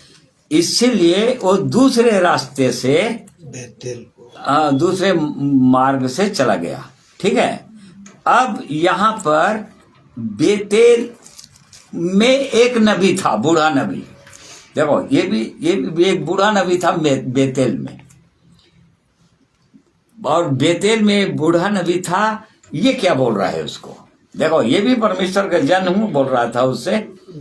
और जब वहां पर चला गया तो उसके लड़के लोग देखे, उनसे पूछा कि कहाँ गया, तो वो लोग बता कि वो एक जन था, यहाँ से आके इस रास्ते से गया है। और तब फिर उसका पीछा किया उसने, और पीछा करते करते और 14 पद पढ़िए वाला। और परमेश्वर के जन के पीछे जाकर उसे एक बांज वृक्ष के नीचे बैठा हुआ पाया और उससे पूछा, परमेश्वर का जो जन यहूदा से आया था, क्या तू वही है? उसने कहा, हाँ वही हूँ। और उससे कहा, मेरे घर चलकर भोजन कर।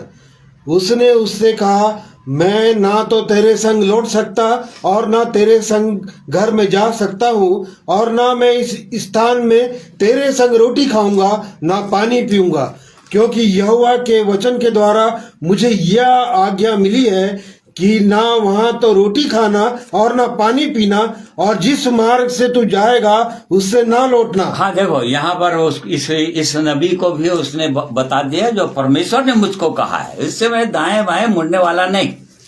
यहाँ तक एकदम अटल है वो। ये परमेश्वर का जन जो है, परमेश्वर का नबी एकदम अटल है।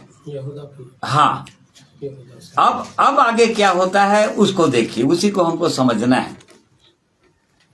उसने कहा जैसा तू नबी है वैसा ही मैं भी नबी हूँ, और मुझसे एक दूत ने यहोवा से वचन पाकर कहा कि उस पुरुष को अपने संग अपने घर लौटा ले आ कि वह रोटी खाए और पानी पिए। यह उसने उससे झूठ कहा, अतः वह उसके संग लौट गया और उसके घर में रोटी खाई और पानी पिया। देखो शैतान की चाल को देखो कैसे, मतलब ये परमेश्वर के जन को गिरा सकता है वो कैसे यहाँ पर ये परमेश्वर की नबी को कैसे गिरा दिया। उसने कहा कि जैसा तू नबी है वैसा ही मैं भी नबी हूं, और मैंने परमेश्वर से वचन पाया है। ये भी बोल रहा है कि मैं परमेश्वर ने मुझको कहा है जाकर वो मेरे जन को लौटा ले आ, उसको भोजन करा, पानी पिला। और हालांकि वो उसने झूठ कहा था, परंतु यहाँ पर परमेश्वर के जन को समझ में आया नहीं। यहाँ पर भी उसको अटल ही रहना था। जब परमेश्वर ने कहा था कि ना तो लौटना, ना तो रोटी खाना, ना तो पानी, परंतु यहाँ पर ये फंस गया। क्यों? क्योंकि ये दुष्ट जो है ऐसी चाल चला कि बिल्कुल परमेश्वर का नबी के समान उससे बात किया, और परमेश्वर से ही मुझको ये आज्ञा मिली है बोल दिया। जबकि हमको इस बात को समझना चाहिए कि परमेश्वर एक बार जो कह देता है उसको बदलता नहीं है। एक बार कह दिया वो अटल है, वो फिर वहां पर हटेगा नहीं वहां से, चाहे कोई भी कुछ कहे। इसीलिए परमेश्वर चाहता है कि उसके वचनों को हम जाने। परंतु यहाँ पर ये परमेश्वर का जन जो है, परमेश्वर का नबी फेल हो गया और लौट गया। अब आगे क्या हुआ उसको पढ़ लीजिए। हाँ पढ़ लीजिए, 20 पद से ही पढ़ लीजिए। जब वे मेज पर बैठे ही थे कि यहोवा का वचन उस नबी के पास पहुंचा जो दूसरों को लौटा ले आया था। उसने परमेश्वर के उस जन को जो यहूदा से आया था पुकार के कहा, यहोवा यूं कहता है, इसलिए कि तूने यहोवा का वचन ना माना और जो आज्ञा तेरे परमेश्वर यहोवा ने तुझे दी थी उसे भी नहीं माना, परंतु जिस स्थान के विषय उसने तुझसे कहा था उसमें ना तो रोटी खाना और ना पानी पीना, उसी में तूने लौटकर रोटी खाई और पानी भी पिया है। इस कारण तुझे अपने पुरखाओं के कब्रिस्तान में मिट्टी नहीं दी जाएगी। देख लो, वही चपदोष लगाने लग गया। देखो परमेश्वर ने तुझको बहकाने के लिए या तुझको जांचने के लिए मुझको खड़ा कर दिया था कि तू कितना अटल है परमेश्वर के पवित्र वचन को मानने के लिए या उसके वचन के अनुसार चलने के लिए। और यहाँ पर तू गिर गया। वही बोल रहे है उसको जो गिरा दिया उसको, बूढ़ा नबी। हाँ बूढ़ा नबी जो है, तू गिर गया, परमेश्वर के वचन में तू स्थिर नहीं रहा। अब इसी कारण से वो परमेश्वर तुझसे निराश हो गया और इसी कारण तुझे अपने पुरखाओं के कब्रिस्तान में मिट्टी नहीं दी जाएगी। मतलब अब तू आउटकास्ट हो गया, अब तू परमेश्वर के संग नहीं रहेगा। और इसीलिए आगे चलकर हम पाते हैं फिर क्या हुआ, आगे 24 पद पढ़ लो। जब वह मार्ग में चल रहा था तो एक सिंह उसे मिला और उसको मार डाला और उसका शव मार्ग पर पड़ा रहा और गधा उसके पास खड़ा रहा और सिंह भी शव के पास खड़ा रहा। जो लोग उधर से चले आ रहे थे उन्होंने यह देखकर कि मार्ग पर एक शव पड़ा है और उसके पास एक सिंह खड़ा है, उस नगर में जाकर जहां वह बूढ़ा नबी रहता था यह समाचार सुनाया। हाँ देखो, एक सिंह जो है इसको फाड़ के खा गया, क्योंकि उसी खोज में हमने देखा कि तुम्हारा विरोधी वो शैतान जो है गरजने वाले सिंह के समान है जो किसको कब फाड़ खाएगा। और यहाँ पर हम देख रहे हैं परमेश्वर के जन को, जो परमेश्वर का जन है और वो भी ऐसा परमेश्वर का जन है जिसके द्वारा परमेश्वर अद्भुत अद्भुत काम करता है, परंतु आज इस समय उसी को फाड़ खाया। क्यों? क्योंकि वो परमेश्वर के वचन पर स्थिर नहीं रहा। कोई दूसरा उसको बहकाने में सफल हो गया परमेश्वर का वचन का ही इस्तेमाल करके। देखो शैतान ऐसे ही काम करता है हर समय, याद रखना। जब प्रभु यीशु की परीक्षा हुई थी, शैतान देखा अच्छा ये प्रभु यीशु जो है परमेश्वर के वचन को कोट करने लगा है कि परमेश्वर का वचन लिखा है कि मनुष्य केवल रोटी से नहीं परंतु परमेश्वर के हर एक वचन से जो उसके मुंह से निकलता है। अब उसके बाद अब दूसरी परीक्षा में उसने कहा कि तेरे विषय में लिखा है वचन में, अब तो अपने आप को गिरा दे। और तब फिर पत्थर से तुझको ठेस नहीं लगेगा, क्योंकि स्वर्गदूतों को आज्ञा देगा, हाथों हाथ उसको उठा लेंगे। देखो कैसे मतलब दुष्ट जो है कैसे मौका ढूंढते रहता है, कौन कैसा विचार प्रकट करता है या कैसी बातें करता है या कैसे वचन को समझता है, उसके अनुसार अपनी चालें चलने लग जाता है ताकि। लेकिन प्रभु यीशु नहीं गिरा, प्रभु यीशु समझ गया दुष्ट तेरे कहने से मैं आऊंगा। परमेश्वर यहाँ भी लिखा है हाँ, तो प्रभु अपने परमेश्वर की परीक्षा ना करे। हाँ, वो जान रहा है परमेश्वर की इच्छा क्या है, परमेश्वर ने कहा क्या है, मैं क्यों गिरा दूं अपने आप को, वो भी तेरे कहने से, दुष्ट के कहने से मैं अपने आप को गिरा दूं और परमेश्वर की परीक्षा ले लूं और पाप में फंस जाऊं। और देखो शैतान ऐसे काम करता है, तो इस प्रकार से वो फाड़ खाता है। वो ऐसा गरजने वाला सिंह है, सिंह नहीं है वो, परंतु गरजने वाले सिंह की नाई ऐसा काम करता है। सिंह तो हमारा प्रभु यीशु है, यहूदा का सिंह, परंतु ये सिंह होने के लिए नकल करता है और जबरन गुर्राता है ताकि डर जाए लोग बाग, और बहुतों को डराने में सफल हो जाता है, अच्छे अच्छे विश्वासियों को डराने में सफल हो जाता है। अब 26 पद पढ़िए, 1-2 पद और। यह सुनकर उस नबी ने जो उसको मार्ग पर से लौटा ले आया था कहा, परमेश्वर का वही जन होगा जिसने यहोवा के वचन के विरुद्ध किया था। इस कारण यहोवा ने उसको सिंह के पंजे में पड़ने दिया और यहोवा के उस वचन के अनुसार जो उसने कहा था सिंह ने उसे फाड़ कर मार डाला होगा। बस लोग बाग पूछने लगे इसकी क्यों ऐसी दशा हुई, ये आज था परमेश्वर का बड़ा जनता, ये तो परमेश्वर का नबी था, फिर क्यों इसके साथ ऐसा हुआ। कई बार अपन ऐसे सोचते हैं ना परमेश्वर के लोगों के विषय में, ये तो परमेश्वर का बहुत बड़ा जन था, फिर क्यों इसके साथ ऐसा हुआ। हम ये तो नहीं जानते हैं कि बिल्कुल ये नबी के समान ऐसा कर दिया होगा और इस कारण से शैतान को अवसर दे दिया होगा कभी और उसको फाड़ खाया होगा। तो देखो ये शैतान की दुष्ट चालें हैं और इनसे परमेश्वर हर एक विश्वासी को आगाह करना चाहता है ताकि हम परमेश्वर के वचन को जानें, समझें और अधिकाई से हम पढ़ें, उसका मनन करें, समय दें, परमेश्वर के वचन को सुनें, पढ़ें और उसके अनुसार चलें, जांचें अपने जीवन को।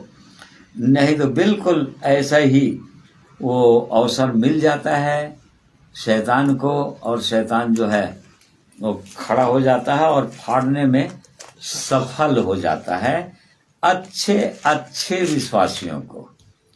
और अंतिम समय में तो और अच्छे अच्छे विश्वासियों को प्रभु यीशु ने भी कह दिया, पौलुस के द्वारा पवित्र आत्मा ने कह दिया तीमुथियुस के पत्री में कि अंतिम दिनों में बहुत सचेत रहना भाई, क्योंकि शैतान जो है, जो भरमाने वाली आत्मा, दुष्ट आत्मा कि ऐसी शिक्षाएं दे देगा और ऐसी शिक्षाओं में बहुत से लोग सुनकर मन लगाकर विश्वास से गिर जाएंगे, भटक जाएंगे, गिर ही जाएंगे, मार्ग को छोड़ देंगे, मार्ग को देखना छोड़ दिए, दाहिने और बाएं देखने लग गए। यदि इसकी शिक्षा उसकी शिक्षा, आज बहुत सारे लोग हैं जो परमेश्वर के और कहे जाने वाले लोग कई वचनों को सामने वाला और किसी उद्देश्य से बोल रहा है, जो है परमेश्वर के जन है, सही में परमेश्वर के जन हो सकते हैं, होंगे,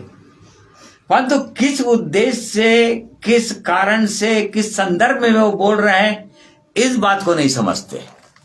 और भी तो परमेश्वर का जन है बहुत बड़ा और सही में है परमेश्वर का जन, परंतु उनकी बातों में आकर वो किस उद्देश्य से बोल रहे हैं, उनका उद्देश्य तो समझ में आया नहीं। हाँ, कौन से संदर्भ में बोल रहे हैं वो संदर्भ तो उनको समझ में नहीं आया, परंतु जो कह दे उसको पकड़ लिया और बिल्कुल वैसे काम करने लग जाते हैं और धीरे धीरे धीरे धीरे उनके जीवन में गिरावट आने लग जाता है, गिरने लग जाते हैं।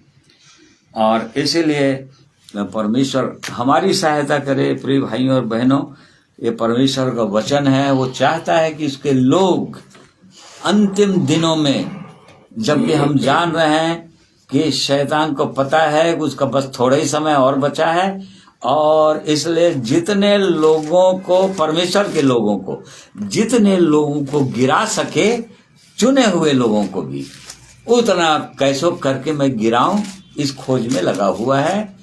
किसी तरह से, इसी तरह से परमेश्वर के वचन को इधर उधर से बुलवा कर, भड़का कर, और लोग, ये तो परमेश्वर का वचन है भाई, बहुत सारे विश्वासी लोग बोलते हैं अरे वो भी तो परमेश्वर के वचन से तो बोल रहे हैं ना। एक बहन अपने संगति में, और कई बहनें हैं, वो जाकर और किसी दूसरे फेलोशिप में, और कभी मिलने से वो परमेश्वर के वचन को तो बोलते हैं, परमेश्वर के वचन से बताते हैं, सब कुछ अच्छा से बताते हैं परमेश्वर के वचन। मैं बोलता हूँ अच्छी बात है, परमेश्वर के वचन से बताते हैं तो अच्छा है, सुनते रहो। ठीक। तो इस प्रकार से देखिए, दुष्ट जो है उसकी चालों को हमको जानना चाहिए। देखिए कितना खतरनाक चाल चलता है वो। हमने नहम्याह की पुस्तक में देखा, और ये पहला राजा की ये पुस्तक में हम देख रहे हैं कि कैसे खतरनाक चाल चलकर अच्छे से अच्छे परमेश्वर के जन को गिरा सकता है वो, और यहाँ पर गिराने में सफल हो गया। और गिराने के बाद खुद दोष भी लगा देता है कि यह देख लो परमेश्वर की इच्छा के अनुसार नहीं चला, वो उसमें स्थिर रहना था उसको। वो किसी ने कह दिया मैं भी परमेश्वर का जन हूं, ये भी तो परमेश्वर का वचन है, पवित्र आत्मा ने मुझे अगुवाई किया, उसके बात को मानकर बिल्कुल उसके अनुसार करने लग गया, और इसीलिए वो गिरावट आ गई उसके जीवन में। इसलिए परमेश्वर ऐसे इन वचनों के द्वारा हमारी सहायता करें कि हम अपनी चौकसी करें और मार्ग से न मुड़े, मार्ग को देखते हुए दाएं या बाएं नहीं मुड़ना। बार बार परमेश्वर के वचन में हम पढ़ते हैं, मार्ग हमारा प्रभु यीशु मसीह है, और बार बार ये भी लिखा है जिस शिक्षा को तुमने पाया है। तुमने तो ऐसी शिक्षा नहीं पाई, लेकिन हाँ इधर उधर से ऐसी शिक्षा मिल रही है, मिलने दो ऐसी वैसी शिक्षा, परंतु हमने ऐसी शिक्षा नहीं पाई। हमने जो शिक्षा पाई उसके द्वारा इस सुंदर जीवन मिला, और सुंदर जीवन में अब तक आगे बढ़ते आ रहे हैं, और इसलिए ये परमेश्वर के वचन की शिक्षा है, पवित्र आत्मा की शिक्षा है। इससे हम न तो दाएं मुड़ेंगे न तो बाएं मुड़ेंगे, और तब फिर एक विश्वासी हमेशा स्थिर रहेगा, बना रहेगा। परमेश्वर इन वचनों के द्वारा हमारी सहायता करें। आइए एक गीत और सुनेंगे प्रभु की महिमा में।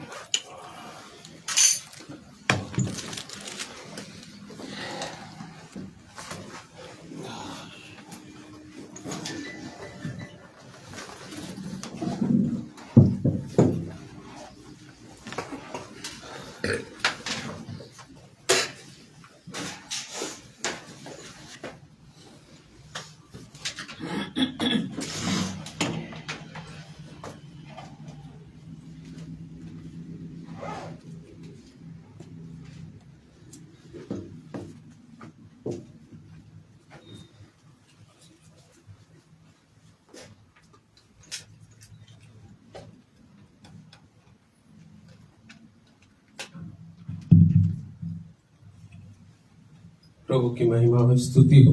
धन्यवाद परमेश्वर पिता का वचन के लिए, और भी निरंतर हमारी आंखों को खोलता है ताकि हम ध्यान से सुने परमेश्वर की आवाज है या किसी भटकाने वाले की आवाज है, और सचेत हो, सावधान रहें, क्योंकि मुक्ति तो केवल परमेश्वर प्रभु यीशु मसीह के द्वारा से ही मन में भी शांति और जीवन में भी शांति आएगी। यदि भटकाए गए तो अशांति, भटकाव और उसके बाद विनाश। सो परमेश्वर हम सबको आशीषित करे इन वचनों के द्वारा से। प्रभु की महिमा।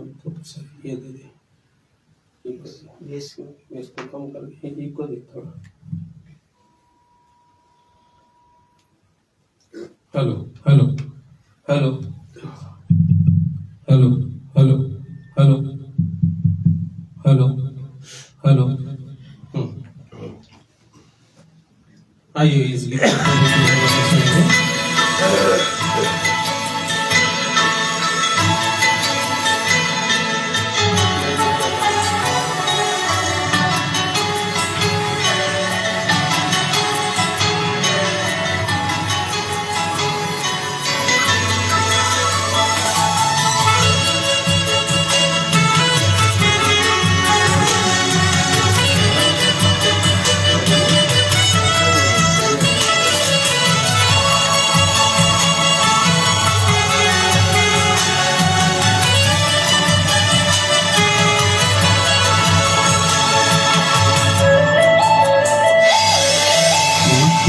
मिलेगा यीशु नाम से,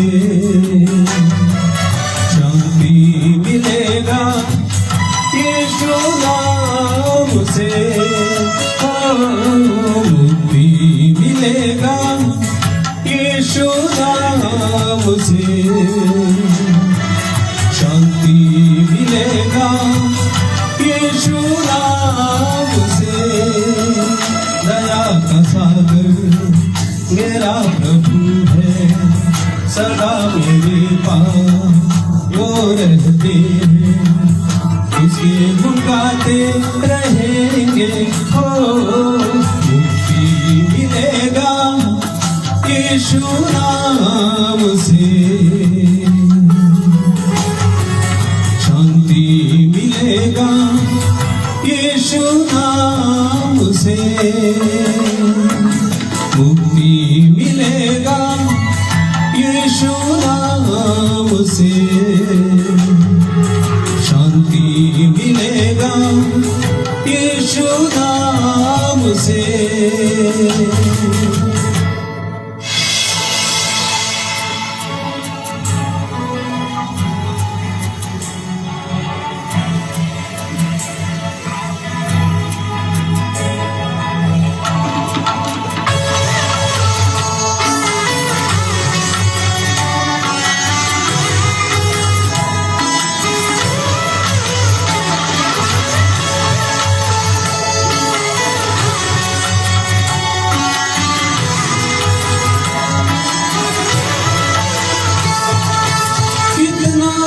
सुंदर सारी दृष्टि उसकी है रचना,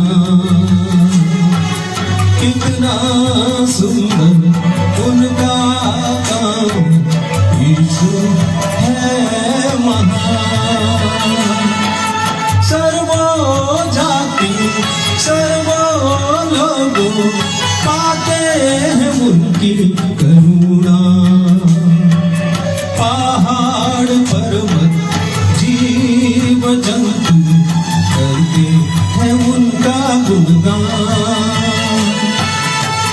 मेरा प्रभु सब कुछ रचाया, अपने स्वरूप में मुझे बनाया, उनके गुण गाते रहेंगे।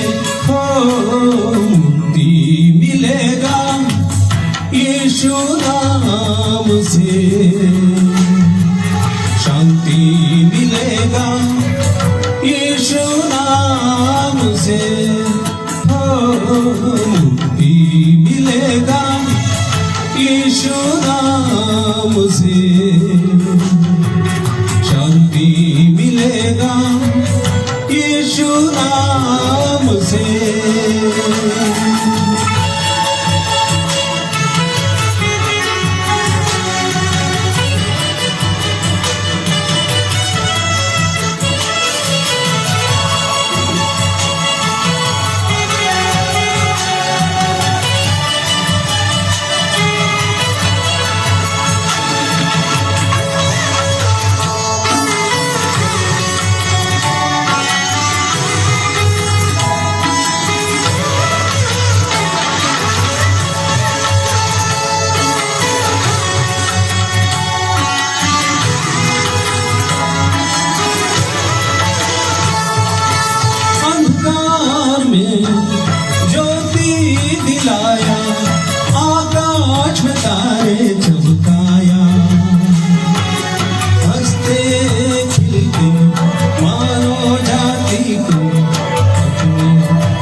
तारे चमकाया,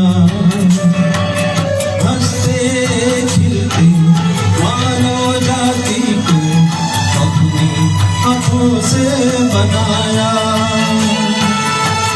मेरा मसीह बड़ा महान है, जग निवासी सिर झुकाते हैं, उसी के पास जाएंगे।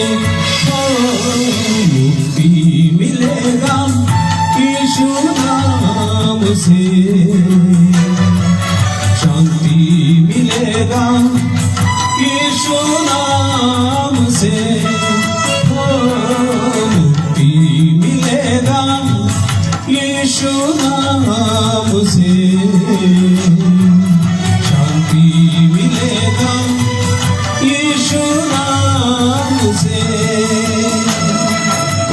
दया का सागर मेरा प्रभु है, सदा मेरे पास वो रहते हैं, उसके गुण गाते रहेंगे।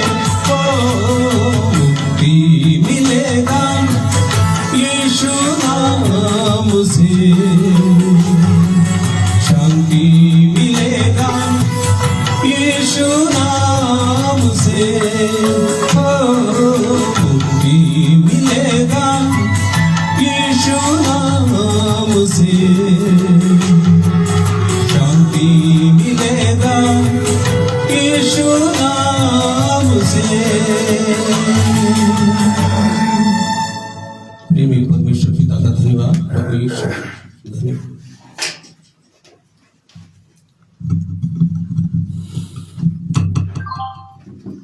परमेश्वर का हम धन्यवाद करते हैं सुंदर गीत के लिए। प्रभु की महिमा हो। हम इस बात को जानते हैं कि आनंद शांति का दाता हमारा एकमात्र परमेश्वर प्रभु यीशु है, और इसलिए हमको उसी के मार्ग में चलना है, उसी को देखते हुए चलना है, और उसके पद चिन्हों पर चलना है। उसके लिए परमेश्वर की सामर्थ्य की आवश्यकता है, पवित्र आत्मा की आवश्यकता है, क्योंकि उसके बिना कोई चल नहीं सकता। और इसलिए इन बातों में परमेश्वर हम में से हर एक भाइयों और बहनों की सहायता करेंगे। और इसलिए परमेश्वर आज के वचन के द्वारा हमें से हर एक की सहायता करें। अपने आप को जांचें, आगे को सचमुच हमको चौकस रहने की आवश्यकता है। बड़ी चौकसी की जरूरत है हर एक विश्वासी भाइयों और बहनों को, वचन के अनुसार जैसा हमने देखा, क्योंकि शैतान बहुत जोरों पर है और बहुतों के विश्वास को, बहुतों के प्रेम को लगातार ठंडा करता चला जा रहा है, और इसलिए बड़ी चौकसी करने की आवश्यकता है। इसलिए परमेश्वर का हम धन्यवाद करते हैं इस सुंदर वचनों के लिए। आइए प्रार्थना करेंगे। अनुग्रहकारी दयालु सामर्थी सर्वशक्तिमान परमेश्वर पिता, आपका हम धन्यवाद करते हैं प्रभु, आपके प्रेम के लिए, आपके पवित्र वचन के लिए, जिसके द्वारा आप हमें चिताते हैं, समझाते हैं, सिखाते हैं प्रभु। और इसलिए आपके उस वचन के लिए धन्यवाद करते हैं। पवित्र आत्मा जो हमारा सहायक है, जो हमारा शिक्षक है, जो हमारी अगुवाई करते हैं, हमें सिखाते हैं, ताकि हम आपके वचन के अनुसार आगे बढ़ सकें, बड़ी चौकसी कर सकें, बल धारण कर सकें, अपनी कमर को कस सकें, और इस प्रकार से वो संकट के समय में, बुरे दिनों में दुष्ट का सामना कर सकें, स्थिर रह सकें। ये आपने बताना चाहा आज के दिन में प्रभु अपने लोगों को, और इसलिए धन्यवाद करते हैं आपके ऐसे पवित्र वचन के लिए। और भी हमारी सहायता कीजिए कि इन वचनों को हम अपने हृदय में रखें और इन वचनों के अनुसार बड़ी चौकसी करने पाएं। इसलिए आज के दिन में जितने प्रिय भाई बहन लोग ऑनलाइन जुड़कर सुने हैं, हर एक को मैं आपके हाथों में सौंप देता हूं प्रभु। हर एक की सहायता अगुवाई कीजिए। ताकि हर कोई स्थिर रहे, डगमगाने ना पाए, हर एक का विश्वास बढ़ा रहे, हर कोई अपने अपने विश्वास की चौकसी करने पाए, रखवाली करने पाए। हम में से हर एक अपने अपने जीवन को आपके हाथों में सौंप देते हैं। महान परमेश्वर, आपकी सहायता, आपकी अगुवाई हर एक को मिलने पाए। ये प्रार्थना प्रभु यीशु मसीह के नाम में मांगते हैं, सुनिए, ग्रहण कीजिए। आमीन। प्रिय भाइयों बहनों, आप सबों को मैं धन्यवाद करता हूँ। आज के दिन में आप ऑनलाइन परमेश्वर के वचन को सुनने के लिए अपना बहुमूल्य समय को दिए और मेरे साथ वचन में बने रहे, वचन को सुनते रहे। परमेश्वर आप सबों को बहुत आय से आशीषित करे। इन वचनों के अनुसार ही चलने में, चौकसी करने में, शैतान की चालों को पहचानने में सहायता, अगुवाई करे। परमेश्वर का धन्यवाद करते हैं। आप सबों को मैं धन्यवाद करता हूँ। सबों को प्रभु यीशु के पवित्र नाम में जय मसीह कहता हूँ।